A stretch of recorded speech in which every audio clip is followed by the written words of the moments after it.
Are we starting with the Kangaroos? Come on, Damo. We're starting I purple. want to start with. There we are. How about this? We'll get there. We'll get there at some point. Come I on, wanted to Damo. quick I shout wonder on where you. you're going to put them. I thought you were good yesterday, Jim. I know we saw each other after the event, but I thought you were good. Really? But Yeah, there's I no did. music. That was the only thing. Yeah. Underwhelming. Stuffed us all. Well, Daisy gave the votes out of 30 for all sliders, and Jim came equal second with 3 or 4 others behind Paddy Rafter. Paddy Rafter Rafter won. was the man. Yeah, I he won. liked Erin as pink. Yeah, she was. I think very she good. was one of the equal seconds. Righto. Yeah. Very good. Yeah. This is coming from So- Fat, by the way, No, who wore a rowing singlet and did nothing. Did you have So, a bit of padding on underneath? no, in You fact, didn't? I had Oh, 3 no. people on Swan Street say, "Have you lost weight?" No. I said, "Don't know. I don't stand on the scales too often." thought you must Is have this you some- talking to me? Is that what you thought, Bill? Me talking to you. Mate, I thought you had some padding on because No, I had Rosie's leather jacket on. That's what I had. I'm glad you took that off because Yes. I knew the backstory to that, Yep. and I thought, please remember to No, take I that remembered off. to take it off because her man would be It very looked disappointed. nice on the jacket too. No, it's lovely. Yeah. Yeah, I've just got it. It's hanging on her seat. Yep. Now, where are we starting? Her now? birthday. Christian Start Petracca? with Christian Petracca. Yeah, I mean, you called the game, Jim. I didn't hear your I did hear your call of it, and it was all over it straight away, wasn't he? I said to the Big Duke, it smacks to me of one of those internal bleeding situations. It just looked horrible. Yep. And I can't believe he went back on. Neither can I, and that's where this story, in my eyes, now goes. And officially diagnosed and released publicly today as internal bleeding, 4 broken ribs, 4 lacerated spleen, and a punctured lung. Now, obviously, the decision was made to go back on pretty soon after that. I mean, he was back on in the second quarter with the incident having happened right on the strike of quarter time. The release by the club today was saying that they had diagnosed it as a cracked rib, so they got that bit right. But what they didn't get right was what else had happened. And I know you can't get it exactly right, but my view, Jim, and you had this, I think, from listening to you at the time, was that the player had to, I think, have his care and concern come first then, and not post the match when you take him to hospital. And Yeah. Look, that's the I issue. assume it must have been player-driven. I assume Track must have just said, no, I'm going back out. And very quickly realised you could see when he went back out, he was nowhere near it. Like, and not And basically didn't wanna wanting get any it. Yeah, physical that's right. contact, which you now completely understand. Well, can you imagine if another Darcy Moore moment happened where the knee went into the same part of the damage already sustained? And there's nothing wrong with what Darcy Moore did. That's part of footy, and that is what happens in a combat That's sport. an accident. But equally, what if Braden Maynard had one of the tackles he delivered on other Melbourne players delivered on Christian Petracca in that moment? We'd be dealing with a pretty serious story here right now, even more significant than I think it is. And I think there needs to be a bit of a recourse around it or a debrief on how it happened because it's a bad look. I mean, we've Have the club cleaned up. said anything? They've released that statement saying that they didn't have the ability to fully assess, but the initial diagnosis and feeling was it was a cracked rib, but they were going to prepare to play through. Yep. And that wouldn't be the first time someone like that has happened. But to your point, I mean, he couldn't use his left arm at all. He could barely breathe there for a moment. And then it was pretty harrowing to a point when you saw him on the ambulance trolley when you're broadcasting, or the Channel 7 was broadcasting the final quarter of the game, and he was white. He was genuinely white at that stage, and his mum was there to comfort him. So it's an ordinary situation, I think, made worse by Melbourne's handling of it. And as you say, Jim, Christian would have been part of the decision. He would have maybe been, the strongest part of the decision to go back on. But I feel sometimes the decision needs to be taken out of players' hands. That's fair enough. You know what else? 145 consecutive games he had played up till then. Yep. Do you know who holds the most at the minute? Jackie Crisp. 227. He's narrowing in on the great Jim Jay Stein- Steins. 244. Jim Yeah. Steins. And we had Jack Crisp on the show yesterday, Bill, pre-match, and I think he was really open about that record. He said, look, I could say to you it doesn't mean anything to me and I don't think about it, but I do know I'm closing in. And so he does, have it in his mind. And then he went out and played a game that was probably had him best on ground unanimously, didn't he? 10 coaches' votes and the Neil Danaher medal. So well done, Crispy. They were sensational, weren't they? The way they just managed that game, and the ability of that club to identify talent from the VFL and not just use them as replacements for the bigger names, but to bring them into the team as equals in that moment and for that game. And Nathan Kruger was the latest example of that being the case. It was his 10th game of footy, Bill. Never 10th game kicked of a footy. goal. I didn't realise he hadn't kicked a goal. Well, I just have to remind myself, it was his 10th game of footy at 2 footy Been clubs. injured, mate. Yeah, it was a shoulder injury last year. He played a lot of VFL last year, and then he had some hamstrings at the start of the year. Apparently, Craig McRae really wants him to be part of the mix when all these big names come back. Now, whether he's good enough to hold his place, but on the back of what he did yesterday, it's a great starting point, wasn't it? And Chris, we touched on being best on ground. But also, who's the other boy to kick 3? Harrison. Harvey Harvey Harrison. Harrison. Yeah. And that's the second time he's done that Well in done. recent weeks. Yeah, again, as a young player coming through.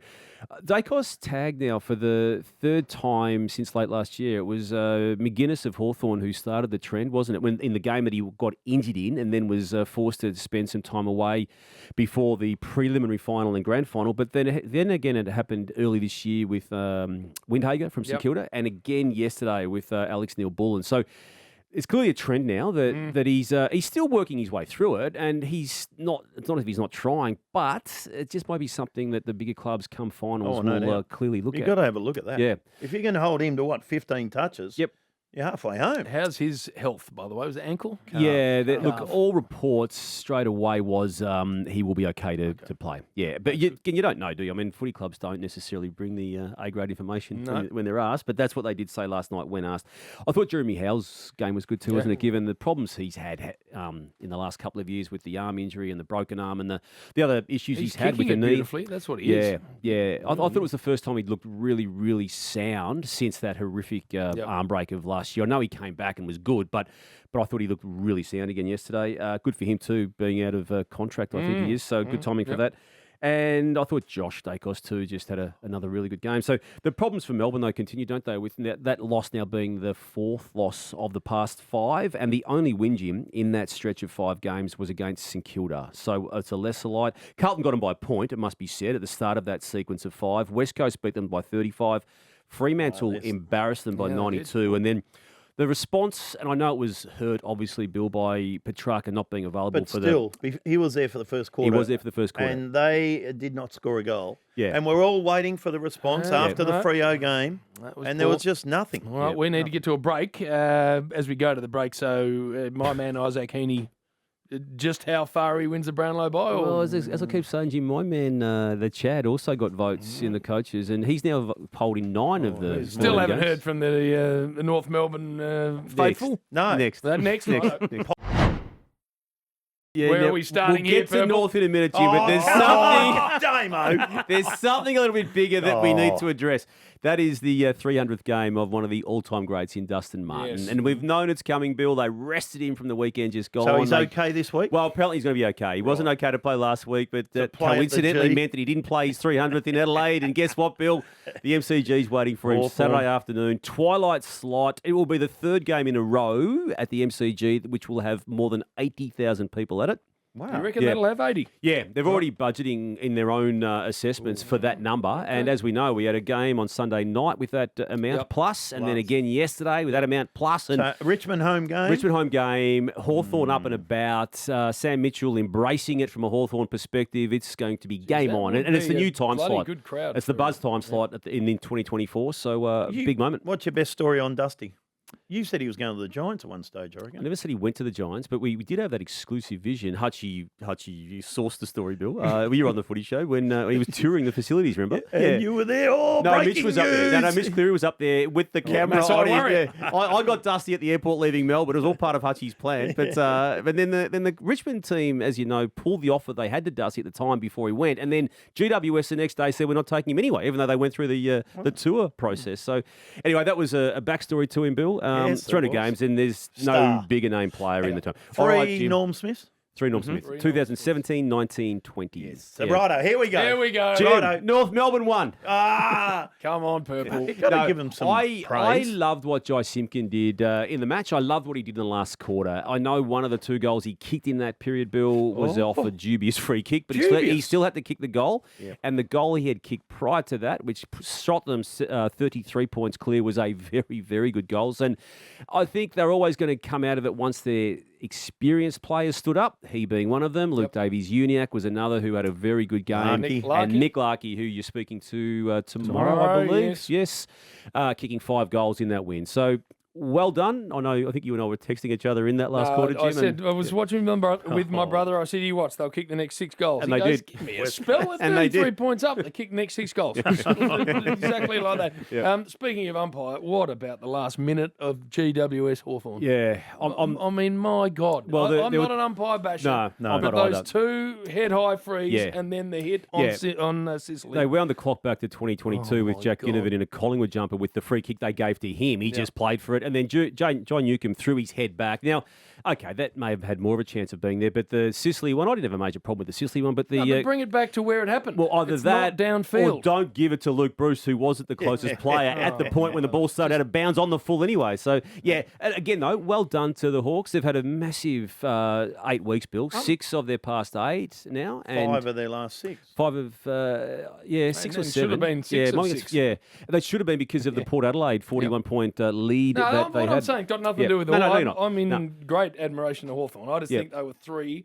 horrible bits of adjudicating at the end of a very tight game. No, they were. Mac Andrew and Max King. Another one. I was about to move the conversation to that aspect of it, talking about umpiring decisions, because the AFL at least admitted that was the wrong call. Wow. The storyline out of that, though, intrigues me. You've got 2 big bulls in the paddock, haven't you? Ross the Boss and Dimma Hardwick. And they're blaming each other for a shit game. All I can say is the text messaging and the phone calls that are going on behind the scenes, Jim, about who was to blame for that stinkfest of a match that should never, ever be spoken about again. Damo. Won by St Kilda by 1 kick on the back of that free kick to Max King. But Dimma's blaming Ross, and Ross is trying to infiltrate people's minds in the media that it wasn't me, it was Dimma. And I love it though when this happens. Oh, well, remember Mick Malthouse was the best. He'd He run could a do that. tag, a hard tag, and then he'd go, it was us. wasn't it?" Yeah. And the journo would go, well, it was your player.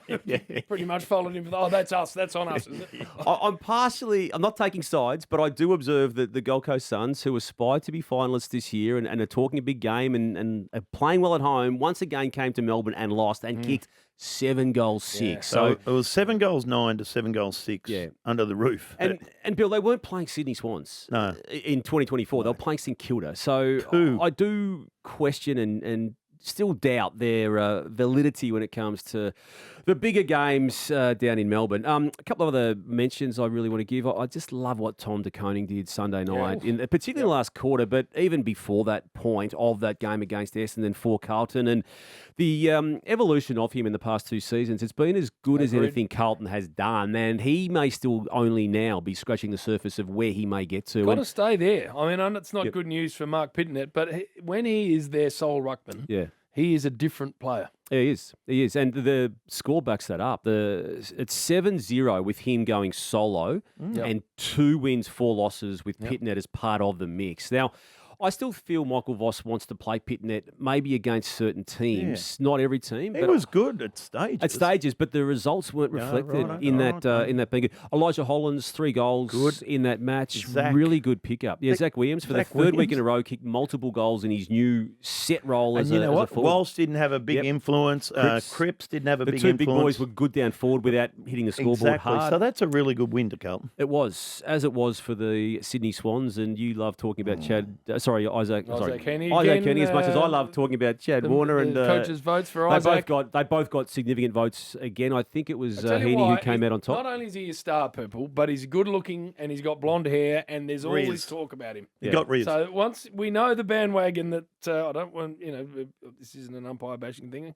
I'm a fan. But we've seen in the past when, good-looking players who play attractive footy get rolling. Yeah. And they just get 3 votes, 3 votes, 3 votes. I reckon that's what's going to happen to this bloke. Yeah, except he's got 2 other teammates Warner, who will be taking votes as well. Warner's a star. And so is Brodie Grundy. Yeah. Yep. That's the best move he could have ever made to go to the SCG. And it's no coincidence, Bill, that him arriving at the club has seen Heaney and Warner and Gordon all in the same season come through. Now, I know Gordon did it last year. I know Heaney's done it in the past. And what Warner did in his 2nd full season in 2022 was quite extraordinary as well. But it's all coming together because of Grundy when it's all said and done. Happily kicking goals. Kicking 4. With those arms and carrying on. Tom McCartan coming back. Trash Panda. Yes. They're great, Sydney. They're a great club to watch. They are. Yeah, they're so good to watch. Yeah, they've become must-watch football. His hair's growing back now on the forehead. He's not that... He's still whacking Dean Cox, though, isn't he? He was early. When they were 6 goals to 0, the Cats are on fire. He pinged a calf, Coxie, at training. Did he? What, just getting around? Yeah, he's in the moon boot. Oh, come on. Anything else? Eric positive? Hipwood, I just want to mention him. I know it goes back to early on in round 13, but the kick 6 goals on a Friday night stage in Melbourne when there's a lot of pressure on him and a lot of scrutiny and a lot of critiquing of his And on a good player, performances. Liam Jones a good player. Good Oh, player. yeah, I think He so. outmarked him, regularly. So that might be the spark the Lions need. Yeah, I mean, you can't expect the Hipwood to kick that many goals every game, but you can expect him to compete to that. I got type of I got level. a negative for you. Have you? Yeah. Dan Andrews? Have you Don't get discussed me that yet? started. No. Jim. Don't. No, You started. We wound up to us yesterday on King's my birthday match, and we nearly lost him for half an hour. So we, yeah. As we let you go, Yep. speaking about the slide, I'm pretty confident I've never seen a bigger human being than Nick Naitanui. Mm. And I'm not saying as in any way fat. Yep. He is a monster. Mm. He is Head, huge. legs, his arms. shoulders, his chest. He is huge. And how good a guy too. Oh, The few ripping times bloke. I've spoken to him, how Great good fella. a guy. I just honestly stood next to him. I went, Nick, Yeah. what the hell? Look at the size of you. 3-time All-Australian too. Oh, no star. Yep. No doubt about it. No, great man. All right, good to see you, Damo. Thanks for Likewise, that. Jim.